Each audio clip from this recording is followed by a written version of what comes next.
Não, e essa coisa que você falou do cachorro caramelo, né? Ainda. Isso eu acho que tá muito ligado à questão daquela coisa do brasileiro ter uma inteligência para fazer as gambiarras, vamos dizer assim. Sim. Então aquela coisa a NASA precisa vir. A NASA precisa estudar o brasileiro, não tem aquela coisa? Te amo, cara, você é muito bom. Eu odeio isso, cara. O Brasil precisa ser O estudado. quanto isso está relacionado com a figura do cachorro caramelo, né? Que é o cachorro que se adapta às situações e não busca, né, montar uma outra realidade, né? Pô, isso é fabuloso, tá? Assim, você me trouxe um raciocínio agora que eu vou usar agora sempre. Força. Qual é o raciocínio? Veja, uma das características das pessoas mais capazes e inteligentes é a capacidade de previsão e planejamento. Isso tem até um teste que mede isso, que é o Ocean, um teste psicológico que mede, e uma das grandes valências da capacidade humana, da personalidade humana, é a conscienciosidade, que é a nossa capacidade de previsão, de autodisciplina, de resistir, vamos dizer, às recompensas imediatas em nome do futuro. Então o que acontece? Essa capacidade de improviso que a gente acha incrível, o brasileiro precisa ser estudado, representa a nossa incapacidade de planejar o que fazer no longo prazo e estar sempre tendo que lidar com o problema no presente. Quem lida com o problema no presente o tempo todo não se planejou. E aí ele tem que ser criativo, inventivo. Uhum. Ah, não, eu não consegui arrumar o furo no telhado, eu botei uma caneca no chão. Ah, poxa, como eu sou criativo, botei uma caneca, um balde no chão pra água pingar e cair água ali. Ah, eu não tô conseguindo arrumar meu carro, eu vou colar com uma fita adesiva. Sim. E fala que isso é criativo. Ai, nossa, esse pegador de latinha, ele criou uma carroça feita, sei lá, com um tonel de vinho, não sei. Sim. As pessoas ficam inventando, olha como isso é literalmente um defeito. Isso, assim, quem vive de improviso, quem vive de puxadinho, não tem capacidade de planejamento, logo está em erro, está cometendo um erro. Então, esse é um grande ponto, porque a gente elogiar essa capacidade de se adaptar é justamente esconder a incapacidade de se planejar. Então, quem se adapta o tempo todo é quem não se planejou. Então, nós temos que parar de fazer puxadinho, nós temos que parar de resolver na criatividade, nós temos que, enquanto nação, fazer coisas planejadas pensando no futuro. Tanto que a nossa Constituição, o que é a nossa Constituição? Ela não foi pensada no futuro no Brasil, ela foi pensada no presente. É uma Constituição que garantiu assim, você tem todos os direitos agora. Mas você tem os direitos? Não. O Brasil, não, você tem direito à habitação, à moradia. Tem. O Brasil se favelizou. Você tem direito à saúde, direito à educação, você tem direito a um monte de coisa. Foi te entregue naquele momento, em 88. Pois bem, você não ganhou nada, não veio nada, mas foi te dado no presente. O custo veio no presente. Dali em diante, essa Constituição foi inteira remendada. É uma das Constituições mais remendadas do mundo, se não for a mais remendada no mundo. E pois bem, esse remendo não é ele próprio um puxadinho? Sim. Não é ele próprio um improviso? Isso aí é o macro desse poder de adaptação, vamos dizer assim, da goteira que tá ali, elevada à última potência. Exato. Não é a favela isso? Pois. Que é uma adaptação. Olha que criativo, ele grudou uma casa na outra, ele botou E economizou um parede. Ele pegou um capô de um carro, amarrou com uns bambus, aí colocou um tijolo em volta e ele fez um quarto. Nossa, aqui o brasileiro precisa estudar, ele não precisa ser estudado, ele precisa ser educado. Sim. É isso. Não, com certeza. Bom ponto. Você falou um pouquinho da escala 6x1, e é até um tema que eu queria falar, que é muito interessante em ponto de vista do brasileiro que tá lá e do brasileiro que imigra, né? E eu tinha notado isso e eu acho que você já deu a letra aí, eu vou emendar. Que é o seguinte, né? Eu percebo que essa é uma discussão, né? Que até tá voltando agora, acho que agora voltou às atividades legislativas agora depois do recesso, né? Sim. E eles voltaram a entrar em pauta esse assunto, certo? Pelo que eu entendi era isso. O que acontece? O brasileiro, ele trabalha com...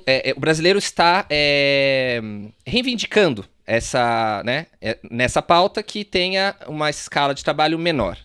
Mas eu percebo que eu, como imigrante, vejo os outros imigrantes, a gente aqui no nosso podcast fala com muitos imigrantes, tanto aqui na Europa quanto imigrantes também nos Estados Unidos. Eles vêm aqui trabalhar e eles trabalham 7 dias por semana, trabalham com 2 empregos, trabalham final de semana, feriado, faz vários turnos, hora extra, faz tudo. Será que a pessoa querer, o povo, né, a população buscar uma escala menor, diz respeito puramente à questão de carga horária, quantidade de dias e horas trabalhadas, ou será, na sua visão, que tem mais relação com a contrapartida que o Estado dá para ela em relação ao quanto ela trabalha, E também a contrapartida que ela tem em relação à sua sociedade estabelecida ali. O que você acha sobre isso? Veja, as pessoas que mais são afetadas por um tipo de escala extenuante são pessoas que moram em grandes centros urbanos,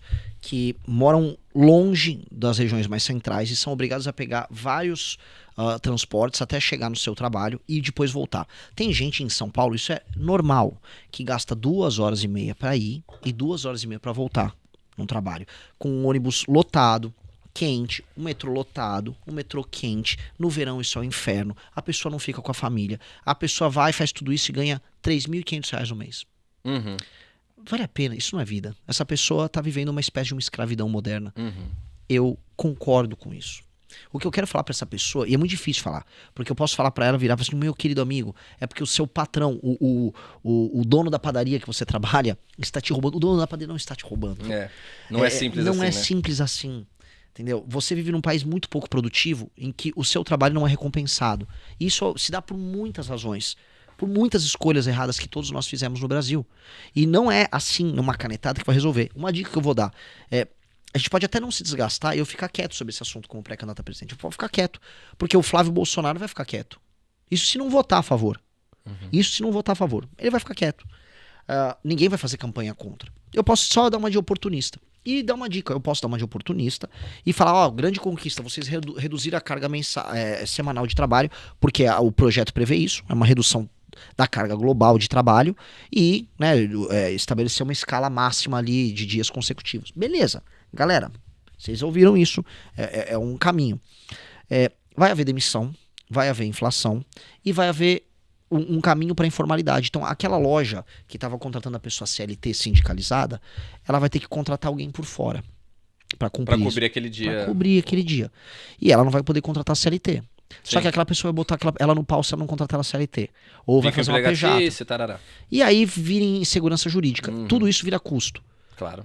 E aí fica alimentando um juiz do trabalho que ganha acima do teto constitucional numa justiça do trabalho que custa 23 bilhões de reais por ano.